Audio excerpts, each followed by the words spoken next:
I'm not sure that my phone will focus so well, but um, had a similar Briggs and Kraken that was in here earlier this week, and the problem that's presenting itself is that the intake valve is or push rod is getting bent.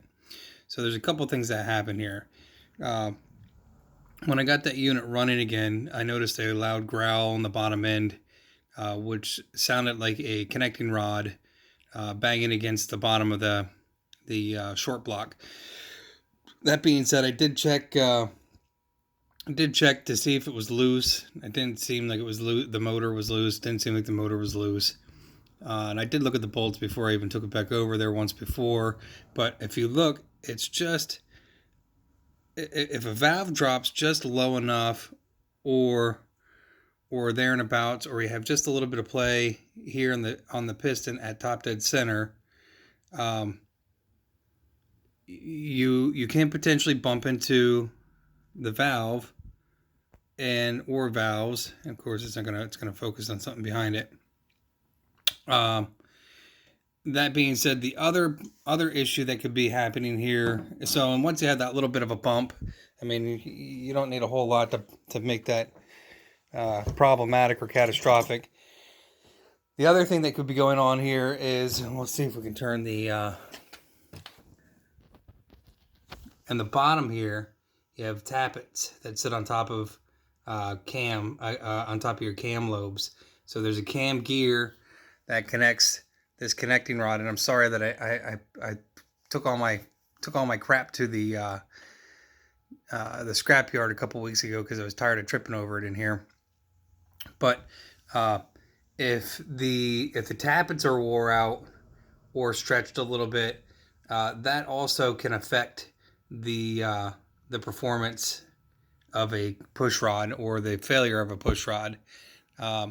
So, in the case with the Briggs and Stratton, that sounds like it has a loose connecting rod, and that happens because usually gasoline flows into the crankcase. Somebody caught it early enough, and they probably bent a push rod and then did a head job on it, and went through the process of trying to go ahead and remediate the issue, and got it running enough that they could go ahead and send it on its way. But that really doesn't have to come too far up to have an interference with your valve. I probably find a cam lobe more likely to be the problem, or something else going on with the cam, either causing that tappet to get stuck or something of the sort, or the valves getting stuck. But the unfortunate part is that because it continues to eat the push rods, there is definitely something mechanical going on there. So either the valve is sticking, which it didn't feel like the valve was sticking, but if you look, like even at this head here, this valve was kind of sticking a little bit, and kind of, you can see it's kind of burnt there, so it got hot. And then if you look inside here, there is also a lot of carbon buildup. Now I already lapped these valves in, so hopefully that'll remediate the issue on this one. I did have this one running already. It is also a Craftsman, and didn't hear the same similar knocking that I'm describing here, that was in the other unit. But that being said, when these have poor maintenance track records and stuff like that, they tend to become problematic. They are, I mean, they do take a lot of abuse for a long time. I mean, this is definitely an older unit.